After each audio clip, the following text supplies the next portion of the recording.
아멘. 말라기를 한 문장으로 정리하면 이렇게 정리할 수 있습니다. 하나님을 경외하면 복을 받고 하나님을 멸시하면 저주를 받는다. 하나님을 경외하면 뭐를 받고요? 복을 받고 하나님을 멸시하면 저주를 받는다 라는 이야기입니다. 여기서 말하는 복과 저주는 단순한 것은 아닙니다. 단순히 하나님 경외하면 잘 먹고 잘 살게 되고 하나님 멸시하면 삶에서 어려운 시험을 당하게 된다라고 하는 의미가 아닙니다. 여기서 말하는 복과 저주는 우리의 영혼이 구원을 받느냐 영원한 심판을 받느냐가 갈라진다는 의미입니다. 그러니까 말라기가 이야기하는 주제는 하나님을 경외해야 구원을 받고 하나님을 멸시하면 심판을 받을 수밖에 없다는 엄중한 말씀입니다. 4장 6절 말씀을 보면 하나님이 주시는 저주에 대해서 이렇게 표현하고 있어요. 6절 말씀 같이 한번 읽어볼게요. 시작. 그가 아버지의 마음을 자녀에게로 돌이키게 하고 자녀들의 마음을 그들의 아버지에게로 돌이키게 하리라. 돌이키지 아니하면 두렵건대 내가 와서 저주로 그 땅을 칠까 하노라 하시니라. 여기서 말하는 저주라는 말은 헬렘이라고 하는 단어입니다.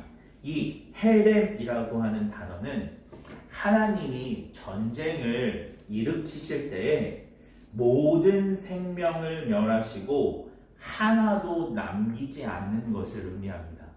그 땅이 흔적조차 없이 사라지는 것이 헬렘입니다.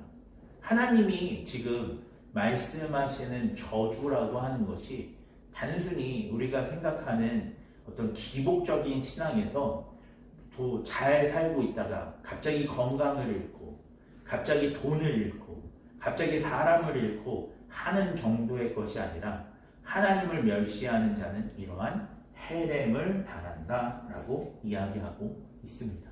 그렇다라고 한다면 하나님이 말씀하시는 복은 무엇입니까? 하나님이 말씀하시는 구원은 무엇입니까? 1장 2절에서 그 구원을 사랑이라고 표현합니다. 아버지의 사랑, 하나님의 사랑. 하나님의 사랑, 아하부라고 하는 것은 하나님이 우리를 사랑하셔서 우리를 위해 일하시는 것을 의미합니다. 하나님의 자녀 삼으신다는 약속을 지키시는 것을 의미합니다. 성경에 수많은 약속들이 있습니다. 2-3 사람이 내 이름으로 모인 곳에 나도 그들 중에 있을 것이다 라고 약속해 주셨습니다. 오늘 우리가 이렇게 예수님의 이름으로 모였을 때 그 예수님의 이름으로 모인 우리 가운데 주님께서 임재하시고 우리의 기도를 들으시는 것을 의미하는 것입니다. 할렐루야. 하나님께서 또한 성경을 통해서 이렇게 말씀하셨습니다. 주 예수를 믿으라. 그리하면 너와 내 집이 구원을 얻으리라 말씀하셨습니다. 그 약속의 말씀처럼 주 예수를 믿을 때 예수님이 나의 구주라고 영접할 때 나의 영혼은 물론이요 나의 가정이 구원받는 역사가 이루어지는 것을 의미합니다. 그러니까 하나님의 구원이라고 하는 것, 하나님의 복이라고 하는 것은 무엇이냐? 하나님이 약속하신 모든 것이 이루어지는 것입니다. 죄인인 우리가 하나님의 자녀가 되는 그 약속이 이루어지는 것입니다. 하나님과 상관없는 사람이 하나님의 자녀가 되는 역사가 이루어지는 것입니다. 하나님을 경외할 때 그 일들이 이루어지는 거예요.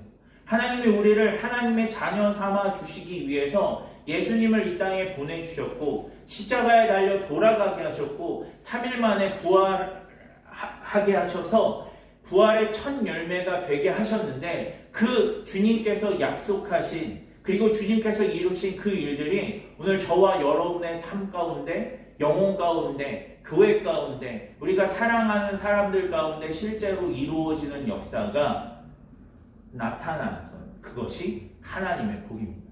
하나님의 구원이 실제로 우리의 삶을, 우리의 마음을, 우리의 영혼을, 우리의 가정을 변화시키는 것, 그것이 하나님의 복이라는 거예요. 할렐루야.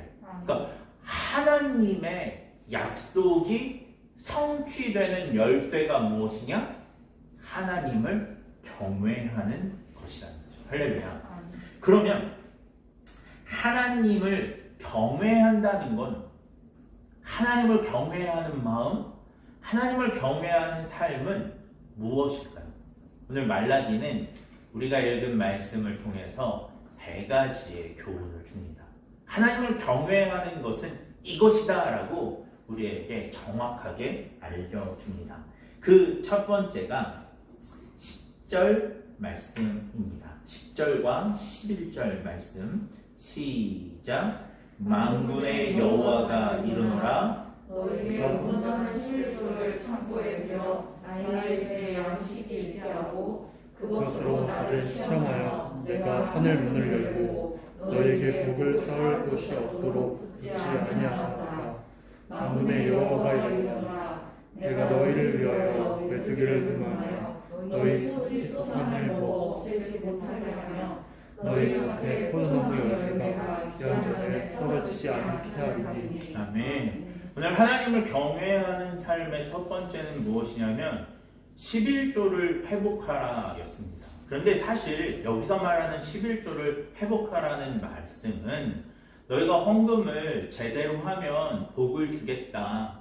너희가 11조를 잘하면 너희의 물질이 풍성하게 되겠다라고 단순하게 생각해서는 안 됩니다. 여기서 말하는 11조를, 온전한 11조를 드리라는 말씀은 하나님을 예배하는 삶을 살라라는 말씀입니다. 사실 11조라고 하는 것은 단순히 우리의 소득의 10분의 1을 주님 앞에 바치는 것에 의미를 두지 않습니다. 11조는 내 삶의 모든 것이 하나님의 은혜임을 고백하는 표징으로 드리는 것입니다. 할렐루야. 11조를 드린다라고 하는 것은 어떤 의미를 갖냐면 하나님이 내 삶의 주인이시고 하나님이 나의 먹을 것과 입을 것을 책임지시는 전지전능하신 나의 아버지이심을 고백하는 상징적인 행동인 것입니다. 그러니까 여기서 말하는 11조를 회복하라라는 말씀은 내가 하나님의 자녀임을 인정합니다. 그리고 하나님께서 나의 주인이시며 이 세상을 통치하시는 전지전능하신 창조주 하나님이심을 내가 믿습니다라고 하는 고백인 것이죠. 이 고백이 바로 오늘 우리가 드리는 예배입니다.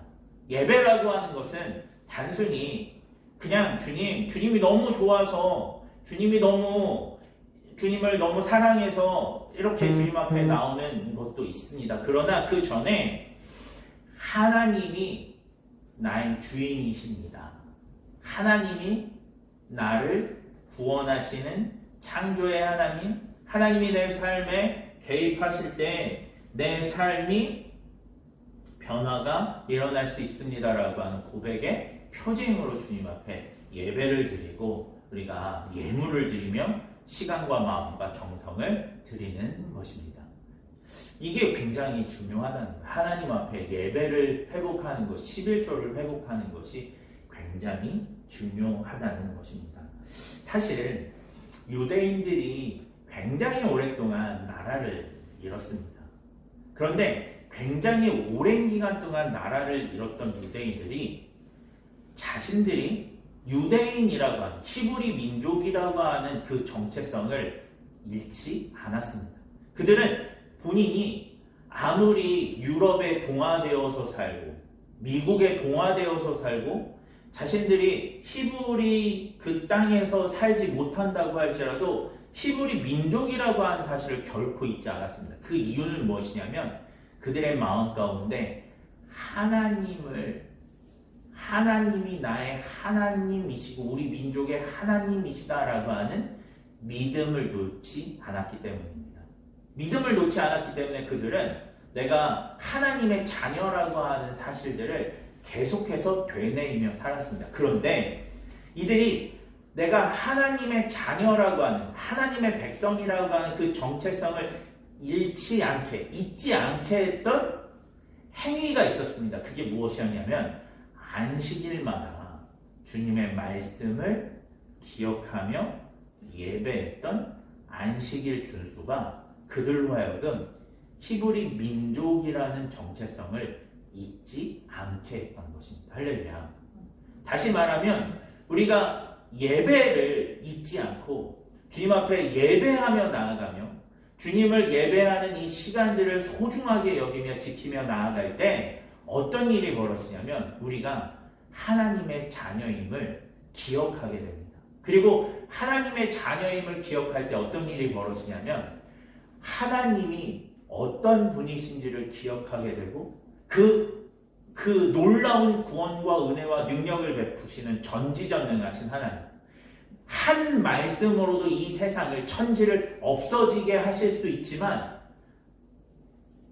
한 말씀으로도 이 세상을 만드실 수 있는 분이시지만 그 하나님께서 우리를 너무나 사랑하셔서 심판받고 저주받아 죽을 수밖에 없는 우리들을 구원해 주시고 하나님 자녀 삼아 주시고 그런 우리를 위해서 독생자 예수 그리스도를 이 땅에 보내시는 그 하나님의 사랑을 알게 됩니다. 그래서 어떻게 돼요?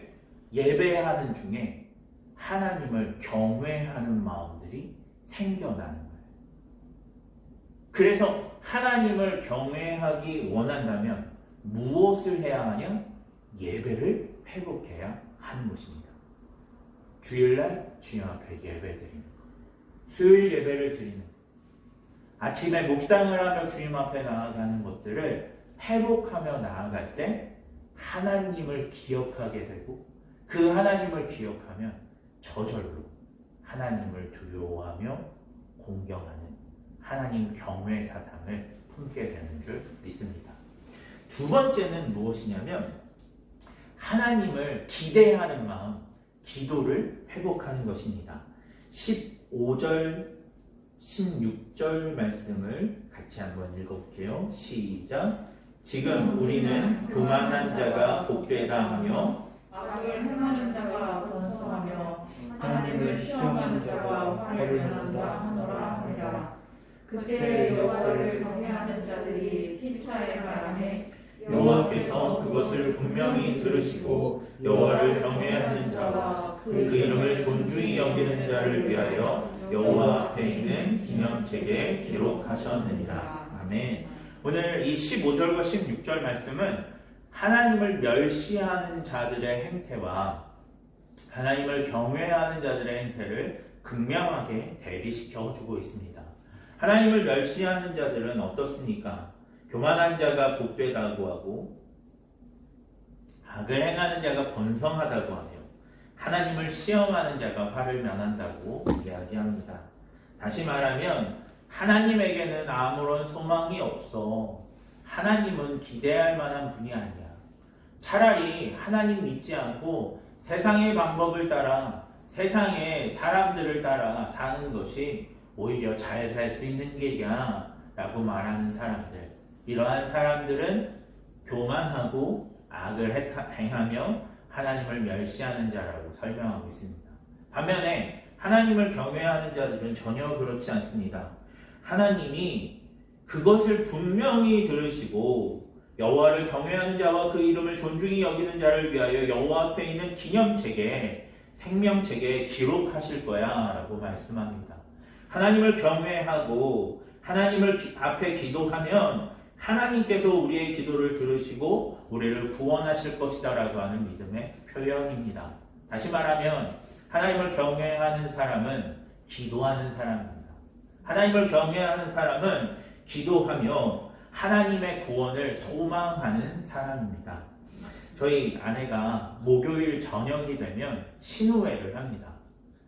그 김포에 있을 때부터 함께 신우회를 했는데 여기 이사 온 지 2년이 됐는데 아직도 목요일 저녁마다 줌으로 신우회를 합니다.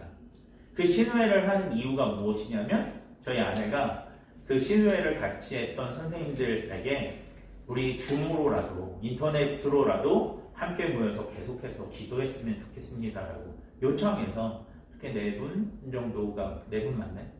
5분 함께 모여서 기도한다는 거예요. 이런저런 기도 제목을 나누고 마음을 나누고 함께 기도하죠. 제가 물었어요. 아니 피곤한데 왜 자꾸 이렇게 끝까지 하냐? 오늘 하루는 좀 쉬어라. 나랑 놀자. 제가 막 꼬십니다. 그런데도 아내는 방에 들어가서 그 신뢰를 1시간 반을 매주마다 하는 거예요. 그 이유가 뭘까요? 아내가 이렇게 표현해요. 하나님이 신뢰해서 하는 기도는 잘 들어주셔.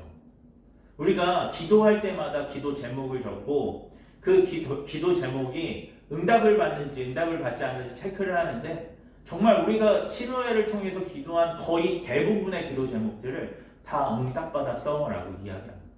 그러니까 응답받은 경험이 있고 응답받는다라고 하는 믿음이 있으니 목요일마다 1시간 반을 내는 것들이 전혀 피곤하거나 불편한 것들이 아니라 너무나 귀한 시간이 되는 것입니다. 그리고 그 시간을 통해서 하나님 앞에 계속해서 기도하는 거예요. 그러면 하나님 앞에 무엇을 기도하겠습니까?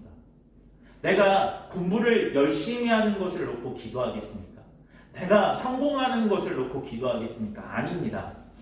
이것이 반드시 이루어졌으면 좋겠는데 내 힘으로는 할 수 없는 것들을 주님 앞에 고백하며 나아가는 거예요. 내가 이것들은 반드시 해결했으면 좋겠는데 하나님의 도움이 없이는 해결할 수 없는 일들을 기도 제목으로 놓고 함께 기도하는 거예요. 하나님, 우리 가정을 주님께서 회복시켜 주십시오. 우리 믿음이 없는 이분이 믿음이 생길 수 있도록 역사해 주십시오. 라고 기도의 제목들을 내어놓습니다. 기도의 제목을 내어놓을 때는 이게 과연 될까? 내가 기도를 이렇게 한다고 해도 하나님의 은혜가 임할까? 라고 하는 의심이 들 수밖에 없는 절망적인 기도의 제목들입니다. 하지만 중요한 것은 무엇이냐면 그러한 기도의 제목들을 놓고 한 주, 또 한 주, 또 한 주를 계속해서 기도하며 주님 앞에 나아갈 때 주님께서 6개월이 지난 다음에 1년이 지난 다음에 어떤 때에는 하나님이 정하신 때에 그 기도의 제목에 응답하셔서 바라고 소망하는 대로 문제가 해결되어지고 그 안에 돌파가 이루어지는 역사가 나타나는 것입니다. 할렐루야. 그러니까 이 기도라고 하는 것은 무엇이냐? 내가 할 수 없는 것을 주님 앞에 아뢰고 주님께서 그 할 수 없는 그 일 가운데, 그 삶 가운데, 그 영혼 가운데 은혜를 베풀어 주신 것들을 체험하는 것이 기도라는 거예요. 하나님이 나의 이름을 주님의 생명책에 기록하는 것. 하나님이 주님의 생명을 나의 가정 가운데, 그렇게 내가 간절히 소망하는 그 영혼 가운데 부어주시는 것들을 경험하는 것. 그것이 바로 기도라는 거죠. 오늘 그렇게 기도하며 나아갈 때 하나님이 응답해 주시는 거죠. 우리 가정을, 믿음이 없는 우리 가족을 주님께서 구원해 주세요 라고 기도할 때 1년, 2년, 3년 간절히 기도했던 그 기도에 주님께서 응답해 주십니다. 그래서 결국엔 어떻게 돼요? 하나님이 살아계시구나. 하나님이 내 기도를 들으시구나. 하나님께서 내 기도를 들으셔서 내 삶에 응답을 허락해 주시는구나 라고 하는 것들을 경험하여 하나님을 더욱더 경외하게 되는 역사가 이루어지는 것입니다. 할렐루야. 세 번째는 무엇이냐? 하나님의 말씀을 기억하는 것입니다. 4절 말씀입니다. 같이 한번 읽어볼게요. 4장 4절입니다. 시작. 너희는 내가 호렙에서 온 이스라엘을 위하여 내 종 모세에게 명령한 법 곧 율례와 법도를 기억하라. 오늘 주님께서 하나님을 경외하기 원하는 마음을, 그리고 하나님을 경외하는 방법을 이스라엘 백성들에게 이렇게 설명합니다. 하나님의 말씀을 기억하라. 여기서 말하는 기억하다, 자카르라는 말은 단순히 기억하다라는 말이 아닙니다. 기억하고 마음을 기울인다는 뜻입니다. 상기하고 복종한다는 의미입니다. 외우거나 반복해서 내 마음에 새기고 그 새긴 말씀 따라 순종하는 것을 의미합니다. 그러니까 오늘 이 말씀, 하나님의 율법을 기억하라 라는 말씀은 이렇게 설명할 수 있습니다.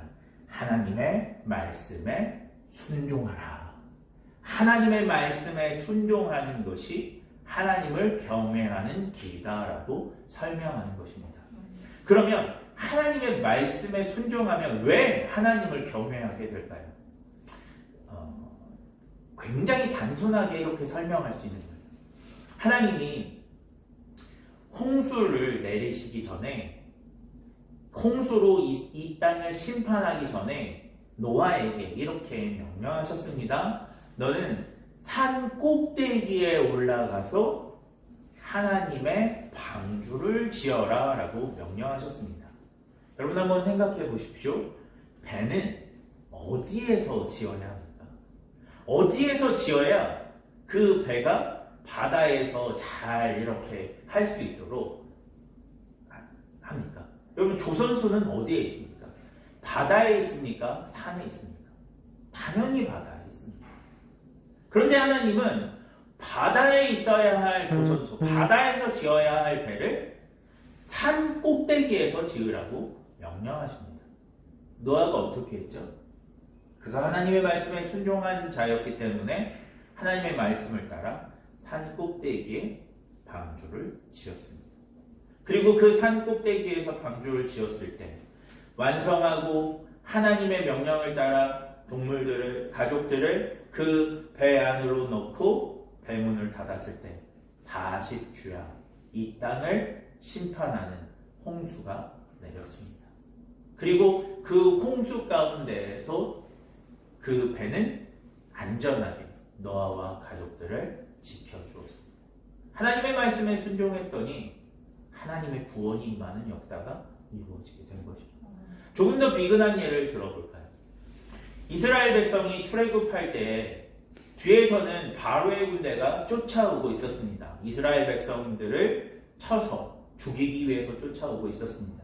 그리고 이스라엘 백성들 앞에는 홍해 바다가 가로막고 있었습니다. 진퇴양난의 상황 가운데 모세가 하나님 앞에 기도했습니다. 하나님 어떻게 해야 할까요? 하나님이 모세에게 명령하셨습니다. 너는 너의 지팡이를 들어 홍해 바다를 가리키라.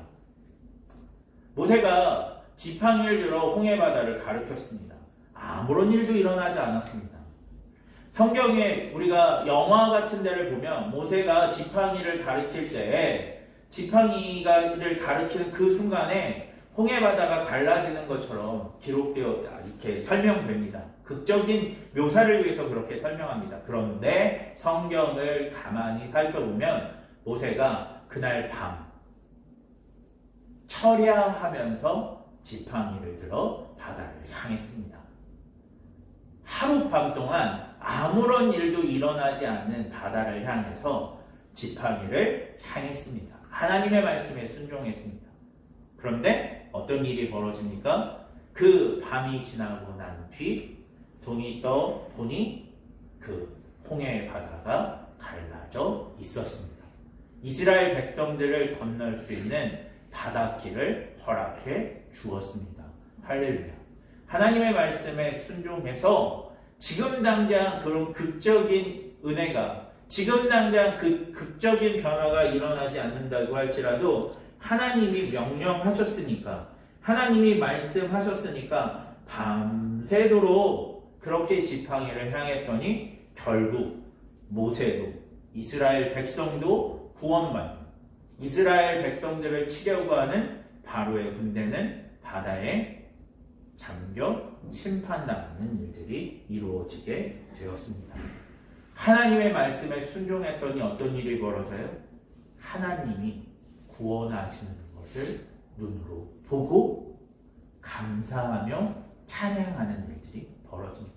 미리암이 주님 만군의 하나님을 내가 찬양합니다. 우리 민족을 구하시는 하나님께 영광 돌립니다라고 찬송과 경배가 저절로 나오는, 하나님을 저절로 경외하는 일들이 이루어지게 됩니다. 이처럼 하나님을 경외하는 것, 하나님을 경외하는 삶은 예배하는 삶이며 기도하는 삶이며 순종하는 삶입니다. 그렇게 예배하고 기도하고 순종하며 나아가면 하나님이 어떤 분이신지를 보게 되고 하나님의 구원을 알게 되고 하나님이 우리에게 허락하시는 천국, 그 땅을, 그 나라를, 그 하나님을 간절히 소망하여 주님 앞에 저절로 엎드려 경배하며 즐거이 주님을 노래하는, 경외하는 사람이 되게 됩니다. 오늘 말라기를 통해서 우리에게 주신 이 교훈, 하나님을 경외하면 복을 받는다. 하나님을 경외하는 사람이 되라. 예배하라, 기도하라, 순종하라. 이 말씀을 기억하며 하나님을 경외하는 삶으로 하나님의 구원과 하나님의 생명을 경험하는 귀한 믿음의 성도, 믿음의 교회가 되기를 주님의 이름으로 축원합니다. 아멘.